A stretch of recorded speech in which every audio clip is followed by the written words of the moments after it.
안녕하세요. 백두산 금융연구소의 백두산입니다. 6월 20일 목요일 오후 3시 58분입니다. 어제 미국 증시는 휴장이었습니다. 그래서 오늘 아침 영상 쉬었고요. 유럽은 어젯밤에 하락 마감했습니다. 영국이 유럽 증시 중에서 요즘 가장 그래도 분위기가 좋은데요. 영국은 조금 상승 마감했지만 근데 그렇게 일단 큰 상승으로서의 의미는 일단 없긴 합니다. 아직까지 기존의 그런 흐름 유지입니다. AI와 나스닥만의 독주, 나머지 친구들의 소외, 이거 아직까지 바뀐 게 없습니다. 변화의 신호도 아직까지 나타나지 않습니다. 이제 앞으로 어떤 변화가 나타나긴 하겠죠. 이제 AI 친구들이 소외된 친구들의 악영향을 받아갖고 다 같이 떨어질지, 아니면 AI가 멱살 잡고 소외됐던 친구들도 다 같이 살려줄지는 어떨지 모르겠지만은 분명히 근데 어떤 변화가 나타나기는 할 겁니다. 계속 이대로 가지는 않을 겁니다. 하여튼 근데 지금 현재는 일단 AI의 독주와 나머지 친구들의 소외가 계속해서 일단 가던 방향 이대로 지속이 되어 가고 있고요. 유럽, 중국, 일본 이런 친구들은 별로 AI의 영향을 받지는 않으니까 걔네는 계속해서 일단 이렇게 소외된 친구들의 그 답답한 흐름들을 보여주고 있습니다. 오늘도 이제 그런 오늘도 그런 큰 흐름 속에서 이제 하루가 진행이 됐다. 일단 이렇게 생각하시면 될 것 같아요. 그래서 이제 잠시 후에 이제 유럽 증시 개장을 앞두고 있는 상황이고요. 오늘 아시아 증시는 미국 증시 휴장했던 가운데 그냥 적당히 제각각 그냥 혼조한 모습을 보였습니다. 일본 찔끔 상승, 중국 찔끔 하락, 한국 증시 AI의 영향으로 상승 마감, 이런 모습을 보였죠. 조금 전에 유럽 증시 상승 출발했네요. 유럽 증시 4시 됐으니까 일단은 개장했고요. 상승 출발 일단 하고 있습니다. 근데 일단 어제 중요한 날에 좀 하락을 했기 때문에 조금 좀 일단 분위기는 좀 안 좋지 않겠나 싶은 생각이 있습니다. 일단은 그 차트 보면서 조금 이야기를 할까 하는데요. 유럽 증시 좀 먼저 좀 이야기를 하자면 이렇습니다. 일단 어젯밤에 유럽 증시가 하락을 했었는데 이런 하락은 이제 별로 이제 좋지는 않은 당연히 그런 모습이겠죠. 왜냐면은 이제 지난 목요일부터 해서 유럽 증시가 변동성을 확대시키면서 이게 2거래일 연속으로 급락을 했는데, 급락하고 나서 하나 둘 셋, 어제가 3거래일째 되는 날이었습니다. 회복하고 싶었으면 그래도 이 정도쯤에 이렇게 좀 회복을 해주는 게 좋았는데, 어제 미국 증시 나스닥이 문을 닫아서 긍정적인 영향을 제공해 줄 만한 그런 요인이 없어서 그랬는지 어쨌는지 모르겠지만은 일단 하락 마감을 했습니다. 이 몇 거래일째 지금 버티다가 이제 하락 마감을 한 거기 때문에, 이렇게 되면 일단은 연속적으로 이제 계속해서 급락이 이어질 수 있다라는 공포가 조금씩 이제 무르익을 수 있겠죠. 어젯밤 상승했다라면 분위기는 좀 달랐을 수 있을 텐데, 일단 어제 하락 마감했다라는 거. 그래서 계속해서 강조 말씀드리지만은 지금 금융시장에 어떤 특별한 악재는 없는데, 눈에 띄는 채권시장, 외환시장까지 관통할 수 있는 특별한 재료는 아직까지는 없는데, 그런 상황이긴 한데, 금융시장의 움직임 자체에서 좀 경계해야 될 점이 있다라 말씀드렸죠. 유럽 증시의 급락이 아직 끝나지 않았다. 유럽 증시의 변동성이 아직까지 계속 살아있기 때문에 이 변동성의 급등이 어떤 이런 들썩들썩한 이런 혼란스러운 상황이 좀 더 지속될 가능성 주의해야 된다라고 말씀을 드렸었습니다. 그 외에 몇 가지 말씀드린 것들이 있죠. 예를 들면 엔, 위안화의 약세가 레벨업이 되면은 아시아 증시 좀 안 좋을 수 있겠다.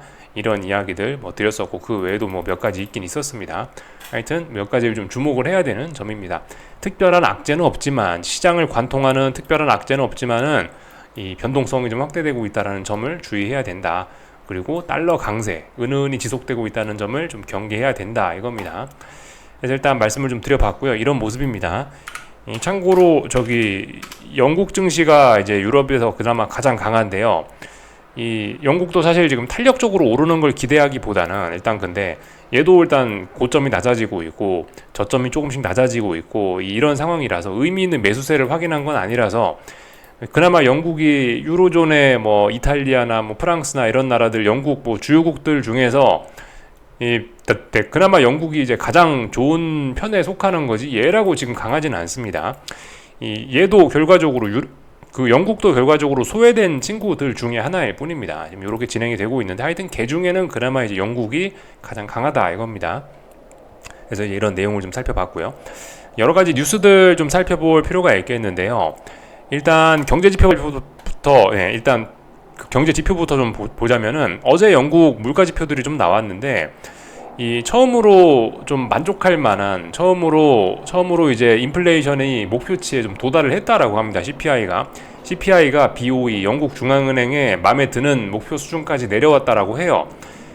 근데 이제 그럼에도 불구하고 어젯밤 일단 유럽 증시는 분위기가 좀 안 좋았던 거라고 일단 볼 수가 있겠고요. 이렇게 된 배경에는 이제 물가 지표가 부합했음에도 불구하고 영국 중앙은행의 목표에 부합했음에도 불구하고 좀 매파적인 발언을 좀 했더라고요. 인플레이션이 일단 부합하긴 했지만 이게 언제도 살아날지 모른다라는 그런 우려를 좀 자극을 하긴 했더라고요. 그런 우려를 영국 중앙은행에서 이야기를 하긴 했더라고요. 그런 점들 좀 참고적으로 좀 알아놓으시면 좋을 것 같고요. 유럽과 관련된 뉴스 좀 한 가지 좀 더 보자면은 어제 나온 뉴스이긴 했는데요. 프랑스, 이탈리아 등 7개국의 과도한 재정 적자로 EU의 문책 대상에 올랐다라고 하고 있습니다.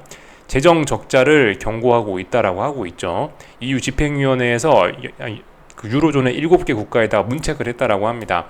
이런 점들은 뭐겠어요? 이런 점들은 아무래도 그죠? 유럽 증시에 좀 악영향을 미칠 겁니다. 어쨌든 유럽에 별로 문책을 했다, 핀잔을 했다 이런 거니까 별로 좋은 소식은 아니었을 거예요. 유로화 약세의 요인, 유럽 증시 약세의 요인, 이런 식으로 일단 작용했을 가능성이 있겠습니다. 그래서 이런 점들 우리가 참고적으로 좀 알고 넘어가면 좋을 것 같습니다.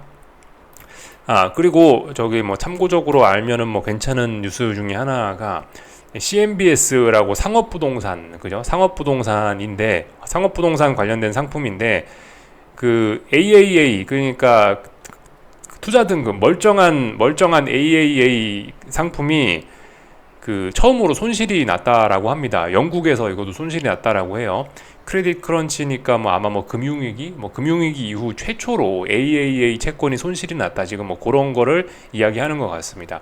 이거 좀 물론 이 뉴스 때문에 시장이 급락했습니다. 이 뉴스 때문에 시장이 안 좋아질 겁니다라는 거를 이야기하는 건 아닌데 이제 참고적으로 좀 놓자고요.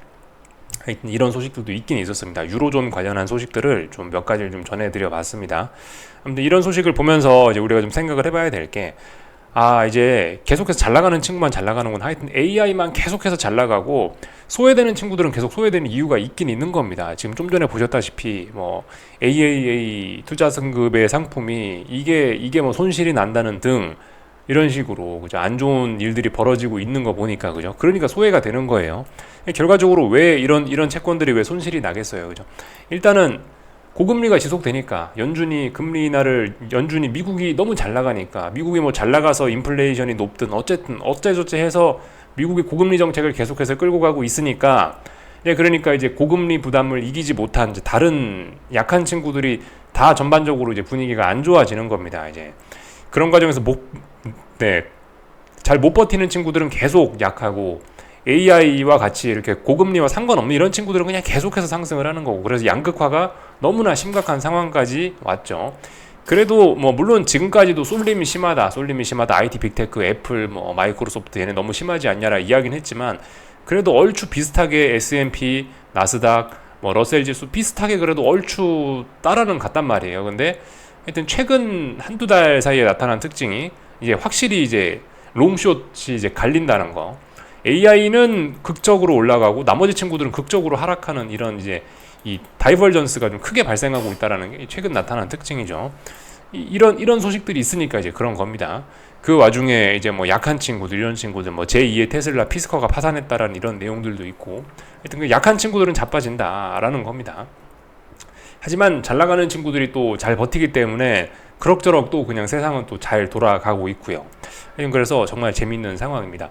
그 와중에 채권 시장은 낙관론이 계속되고 있기 때문에 미국 같은 경우는 주택담보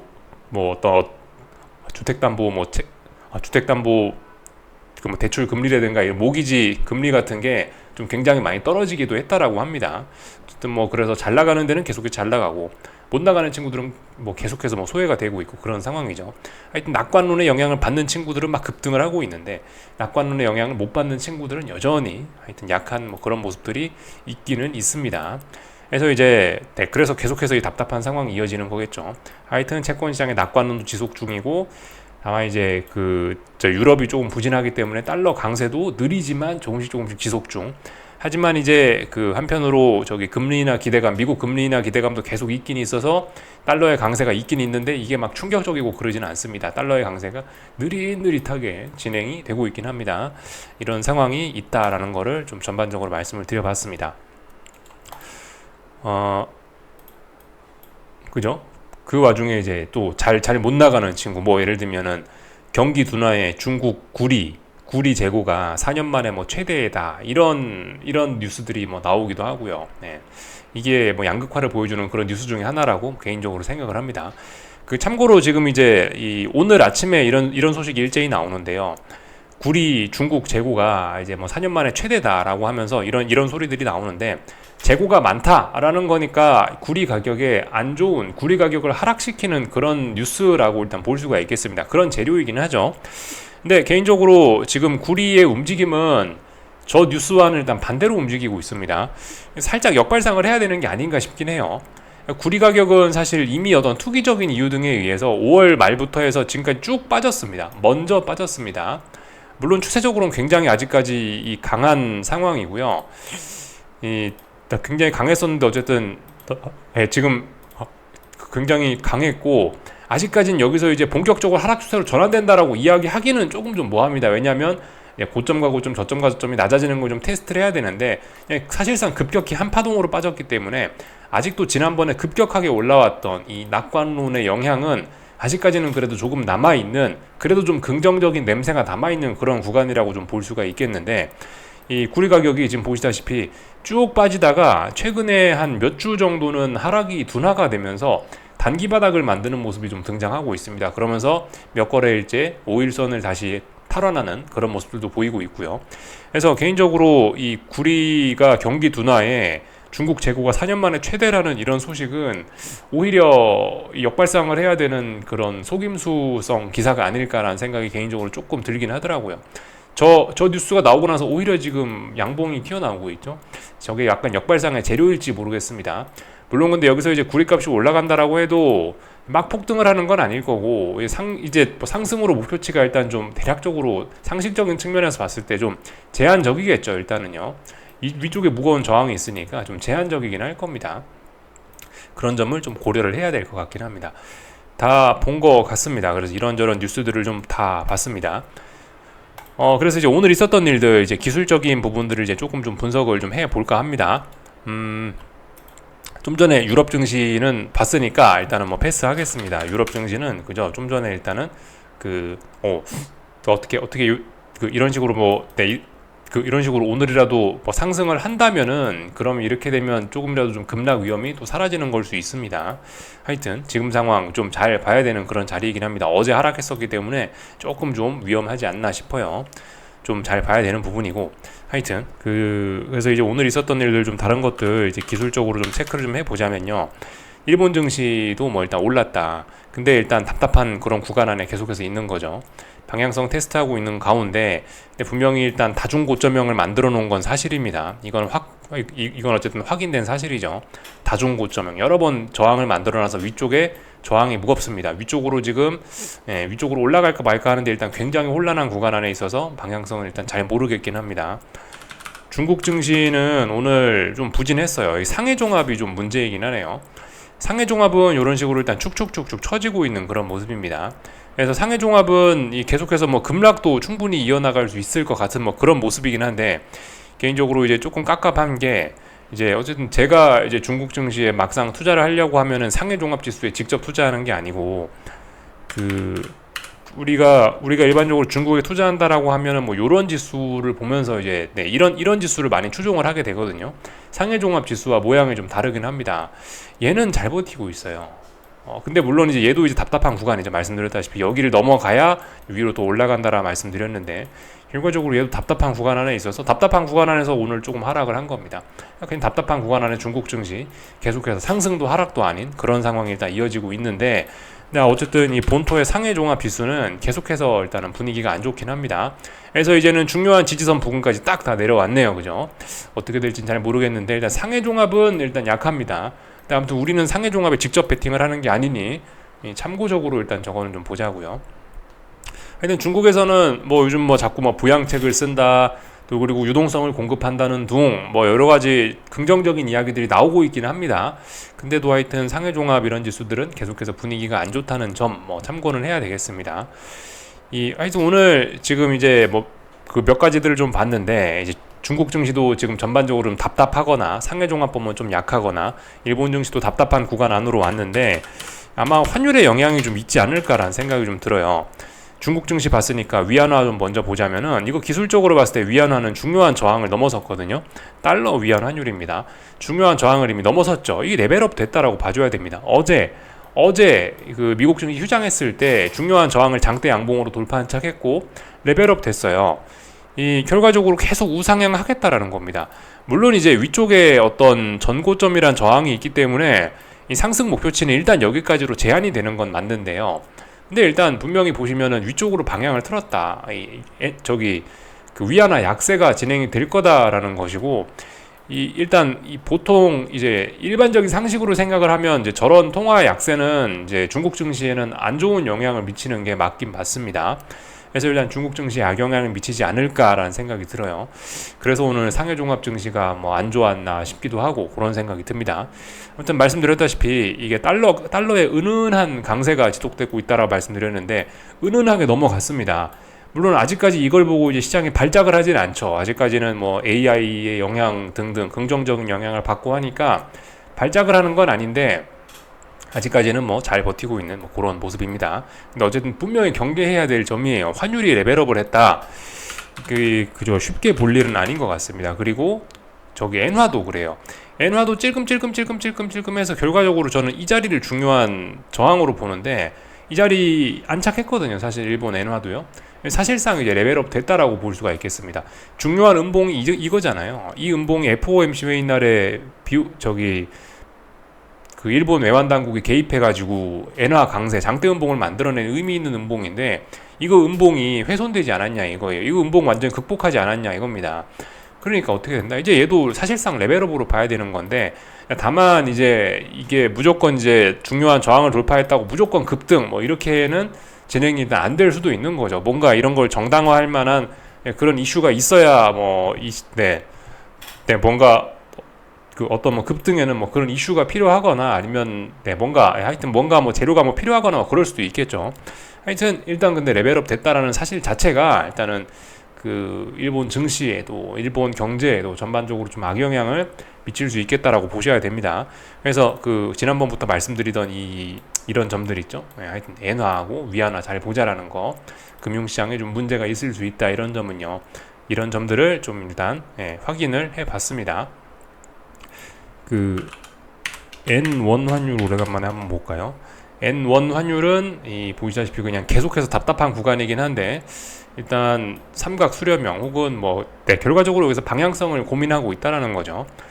일단은 굉장히 찐득하긴 합니다만 여기 부근에서 일단은 어떤 약한 지지력은 만들어내는 모습, 그래서 이렇게 일단 저점이 높아지는 그런 모습은 살짝 나타나고 있긴 합니다. 물론 의미 있는 양봉이 나타나서 이렇게 내려오는 이 추세선을 극복을 해야 조금 좀 이제 의미 있는 움직임이라고 볼 수가 있겠죠. 아직까지는 계속 우하향하는 거, 그러니까 우하향하니까 시장의 낙관론이 강하다, 뭐 일단 이렇게 볼 수가 있겠습니다. 아직까지는요. 그러니까 엔화나 위안화가 좀 전에 보셨다시피 막 그렇게 급등을 하고 그러지는 않는 것 같다라는 생각이 좀 들긴 합니다. 하여튼 이런 상황이 지속이 되고 있죠. 한국 증시 쪽으로 넘어와서, 그래서 이제 엔화와 위안화의 영향 때문인지 일단 보시다시피 원달러 환율은 이제 결과적으로 오늘 83원을 돌파한 착 했습니다. 물론 이제 이걸 보고 돌파한 착 했다라고 하기는 조금 찜찜한 면이 없지는 않습니다. 저는 개인적으로 이제 83원짜리를 중요하게 보긴 하는데요. 정확하게 이야기하자면 6월 3일 월요일 날의 음봉의 시가 1382.5원을 이제 중요한 저항으로 보고 있긴 한데, 실질적으로 보면은 여기 5월 31일 날 금요일 날 양봉의 종가 이런 자리도 어쨌든 약간 저항이긴 저항입니다. 84.5원인데요. 이 자리가 일단 제가 봤을 때는, 제가 보는 일단 중요한 저항은 일단은 돌파 한착을 하긴 했다. 근데 대략적으로 이쪽 부근이 어떤 약간 은은한 어떤 그런 저항대가 있으니까 움직임은 위쪽으로 일단 올라가겠다라는 의지는 있는데, 움직임은 조금 더 둔화가 될 수 있겠다라는 생각이 듭니다. 어쨌든 오늘 그 말씀드렸던 그 82. 얼마 있죠? 82.5원 이 자리를 일단 살짝이나마 돌파 한착을 해줬고 이런 모습 보였기 때문에 일단은 이 자리는 돌파 한착 하겠다라는 의지를 일단 오늘 보였다라고 저는 보겠습니다. 다만 이제 상승 탄력은 좀 둔화가 될 수 있는 게 아직 이쪽이 매물대라는 거, 그리고 위쪽에 일단은 어떤 그죠, 지난번에 어떤 그래도 이쪽은 아직까지 매물대가 없네요, 그죠.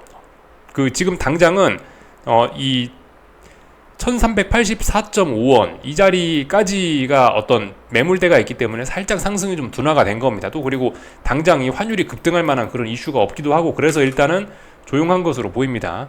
그래서 사실상 이제 이 자리 물론 아직은 아닌데 사실상 이제 목표치는 1390몇 원, 여기 전고점까지 일단 목표치는 열렸다라고 일단 봐야 될 것 같습니다.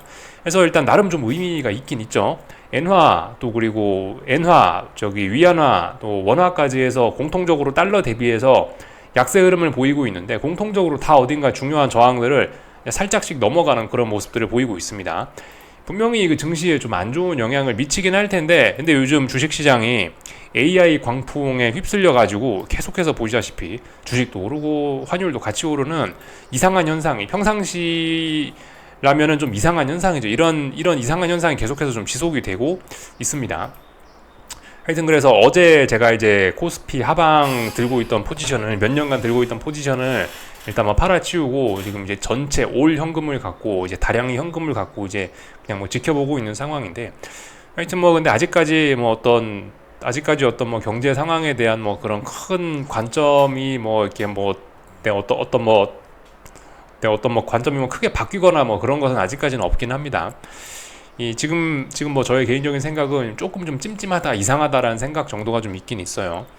보시다시피 환율이 1,400원대가 다 되어 가는데 1,380원 이렇게 왔다 갔다 하고, 그리고 분명히 다른 친구들 소외되어 가는 것도 심각하고, 어쨌든 또 그리고 역사적으로 봤을 때 금리 인상 쫙 끝나고, 금리 인상이 끝나고 나서 정체할 때가 사실 가장 위험한 그런 순간인데, 또 그리고 이렇게 정체하면서 그래서 이제 고금리 때문에 피해보는 친구들이 계속해서 피해를 보고를 하고 있는 그런 상황인데, CMBS가 어떻게 됐다니, 경기가 둔화되니 어쩌니 이런 이야기들 하고 있는데, 근데 이런 상황에서 AI 주식과 유동성만의 랠리로 주식시장이 급등을, 전반적인 주식시장을 일단 급등을 하고 있는데, 이게 맞냐라는 그런 의문은 일단 계속해서 좀 가지고 있습니다. 그래서 솔직히 아직까지 좀 세상을 이렇게 저는 좋게만은 좀 못 보겠습니다. 계속해서 좀 일단은 이 뭔가 대가를 치러야 되지 않겠나라는 좀 그런 생각을 일단 좀 가지고는 있고요.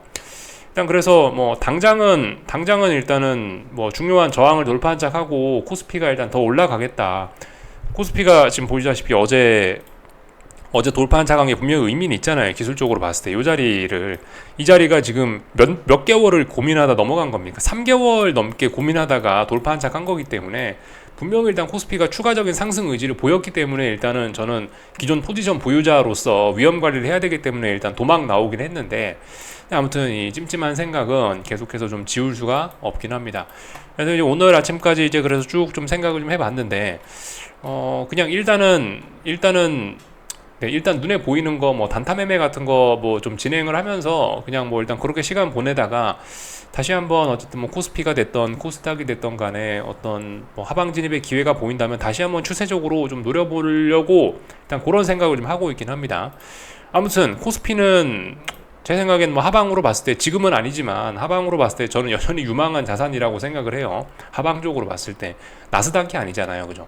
나스닥 신고가 맨날 쓰고 있는 나스닥이 아니고 이건 코스피이기 때문에, 지난번에 하락이 시작됐던 자리를 아직까지 못 넘고 있기 때문에 얘는 얼마든지 N자로 빠질 수 있는 좀 약한 자산이기 때문에, 그래서 어쨌든 여전히 좀 이런 거는 다른 건 모르겠지만 한국 증시 같은 거는 아래쪽으로 좀 추세적으로 좀 보는 것도, 코스피도 그렇고 코스닥도 그렇고 둘 다 어쨌든 좀 여전히 아래쪽으로 그렇게 생각을 잘 버리진 못하겠습니다. 일단 그래서 근데 분명히 지금이 이제 그런 직접적인 그런 하방 베팅을 할 타이밍은 아니니까, 물론 이제 지금이 그런 타이밍이 근접했을지 모르겠지만은 분명히 근데 눈에 띄는 그런 신호는 없으니까, 그러니까 일단은 당분간 일단 현금 들고 단타나 하면서 그냥 일단 그렇게 시간을 좀 보내보려고 하긴 합니다.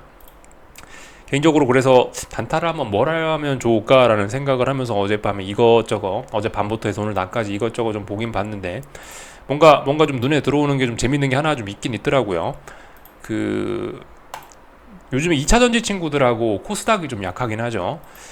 2차전지 친구들 이거 뭐 대표적으로 에코프로 BM인데 딱 보면 뭐 약하지 않습니까? 그죠? 에코프로 BM인데 뭐 이런 종목들 보면서 좀 아이디어를 좀 얻은 게 있긴 있는데 잠깐만요. 종목 코드가 뭐였더라? 이게 이제 2차전지 탑 10이라는 그런 게 있더라고요. 2차전지 탑 10. 잠깐만요. 차트를 좀 한번 좀 크게 좀 한번 볼게요. 2차전지 탑 10이라는 그런 지수가 있더라고요. 한국에 이제 많은 지수들이 있는데 2차전지 탑 10이란 그런 지수가 있더라고요. NH증권에선가 산출하는 그런 지수인데 이게 이제 재밌는 모습들이 좀 등장을 하고 있더라고요. 2차전지 탑 10이란 지수 지금 이제 그걸 추종하는 한 ETF를 보고 있는데 이제 이걸 뭐 매수해라 매도해라 추천 말씀드리는 건 아니고 하여튼 이제 이 ETF를 지금 이제 보고 어떤 뭐 분석을 하는 거예요. 이 ETF 기준으로 했을 때 대략적으로 이 정도 가격대가 어떤 중요한 지지선이 있는 가격입니다. 보시다시피 그죠? 2022년 3월부터 해서 2번, 3번, 뭐 4번, 5번 지지했던 굉장히 중요한 자리죠. 그죠? 근데 보시면 얼마 전에 이 자리를 결과적으로 테스트를 하다가 여기서 아래쪽으로 일단은 굳혔습니다. 방향성을 아래쪽으로 굳혔어요. 그렇다면은 그렇다면 이 친구들은 아래쪽으로 목표치가 굉장히 좀 많이 열렸을 수 있거든요. 이게 이제 레벨 다운이라고 표현하는 게 맞겠죠, 그죠? 이거 뒤집어 놓고 보면 아마 약간 좀 이해가 좀 되실 수 있습니다. 그죠? 중요한 저항이었잖아요. 중요한 저항을 넘어갈까 하다 넘어갔잖아요. 처음으로 넘어간 거잖아요, 그죠? 그러니까 이런 거를 보면은 2차전지 한국 증시의 2차전지는 일단 굉장히 좀 약하지 않을까라는 생각이 좀 들긴 합니다. 마침 이게 얼마 전에 중요한 자리를 막 붕괴시켰더라고요. 그렇다면 이걸 거꾸로 베팅하는 그런 것도 좀 괜찮지 않을까라는 생각이 듭니다.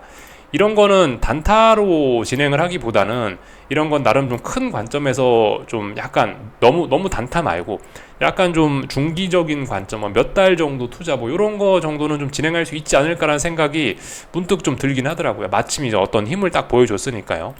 참고로 이제 이게 이제 탑 10이란 게 있는데 2차전지 탑 10이란 그죠? 지금 요 지수를 추종을 하긴 하는 건데 이 지수 안에 이제 어떤 종목들이 들어가 있냐면은 대략적으로 보면은 이렇게 되어 있습니다. LG 에너지 솔루션, 삼성 SDI, 포스코홀딩스, 에코프로 BM 등등 이제 우리가 잘 아는 그런 2차전지 친구들이 들어가 있는데 하여튼 이런 친구들이 포함되어 있는 이런 지수가 보시다시피 이런 식으로 중요한 지지선을 얼마 전에 막 붕괴시켰고 지금 이제 반등시 매도 전략의 그런 찬스까지 지금 주고 있는 게 아닌가라는 생각이 좀 들어요. 그래서 일단 조금 보다가 일단 이런 거는 일단 이런 건 좀 진입해보면 괜찮지 않을까라는 생각이 좀 들었습니다. 뒤집어 놓은 거예요. 좀 전에 보셨던 2차전지 탑 10이란 그거를 뒤집어 놓고 본 겁니다. 말씀드렸다시피 막 레벨업 한 거예요. 그러니까 앞으로 상승에 대한 목표치가 굉장히 크지 않나 싶습니다. 물론 지금까지 2차전지 친구들은 많이 빠진 거죠. 그죠? 다시 정상적으로 볼게요. 2차전지 친구들이 많이 빠졌는데 근데 또 빠지겠다라는 이야기입니다. 그렇다면 이런 건 어떤 새로운 시세의 시작 이런 걸로 볼 수 있을 것 같아요. 그래서 어쨌든 이런 거는 조금 좀 잘 봐야 되지 않겠나라는 생각이 좀 들긴 합니다. 이와 관련해가지고 코스닥의 사실 대표 종목이 에코프로하고 에코프로 BM이잖아요.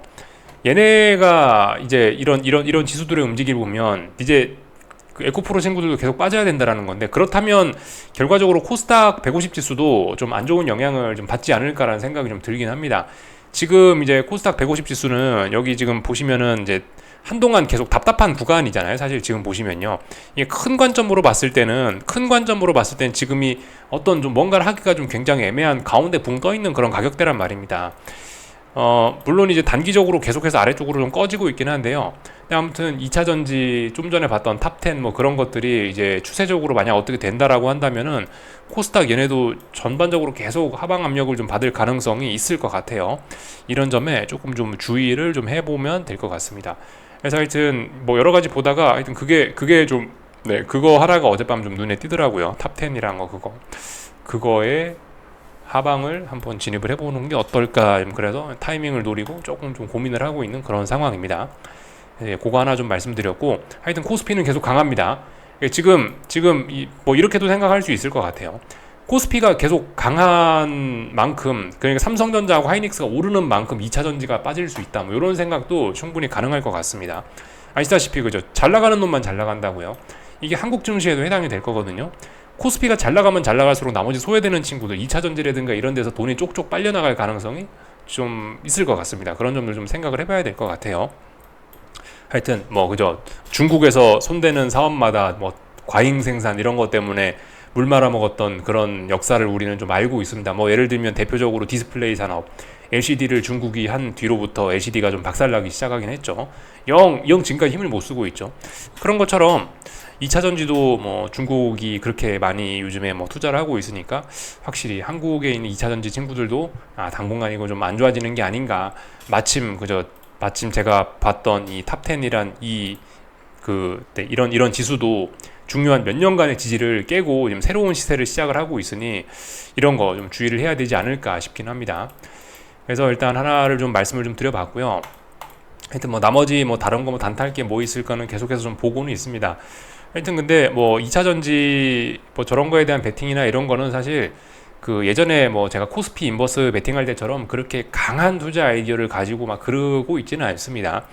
예전에 이제 코스피 인버스를 추세적으로 갖고 갈 땐 몰빵으로 해서 정말 세게 들고 갔는데 어떤 강한 좀 그런 생각을 갖고 들어갔는데 일단은 뭐 지금 일단 뭐 그렇게 강한 생각이 있는 뭐 그런 투자 아이디어는 잘 없기 때문에 일단은 뭐 만약에 제가 2차 전지 저런 걸 안 좋다라고 봐서 저런 거에 베팅을 한다 하더라도 막 몽창몽창 할 생각은 없고 약간 좀 계절을 쪼개가지고 일단 찔끔찔끔 좀 진입을 해볼 생각이 있긴 있습니다. 찔끔찔끔 하다가 이제 뭐 다시 뭐 코스피가 다시는 아래쪽으로 가겠다. 막 그런 신호 보이면 또 코스피도 또 해야 되고 뭐 코스닥도 또 삐리삐리 하면 또 코스닥도 또 뭔가 해야 되고 뭐 그럴 수 있으니까 일단 어느 정도 일단 지금 이제 시장 상황이 어쨌든 좀 애매한 이런 걸 좀 감안을 해서 지금은 일단 현금 비중을 어쨌든 좀 많이 좀 갖고 갈 생각입니다. 일부가 들어가서 단타를 하고 뭐 그럴 생각이지 많이 들어갈 생각은 일단 없습니다. 전반적인 내용들 좀 다 봤고요. 하여튼 그죠? 변동성, 코스피 변동성 지수 오늘 상승 마감했습니다. 오늘 선물이 1포인트 올랐는데 코스피 변동성, V코스피도 1% 넘게 올랐습니다. 잘 봐야 되겠죠? 주의해야 됩니다. 미국 선물 옵션 동시 만기일이 내일입니다. 그렇기 때문에 하여튼 선물 옵션 동시와 미국 선물 옵션 만기일과 관련해 가지고 좀 시장이 좀 들썩들썩할 가능성 없진 않죠, 그죠? 그죠?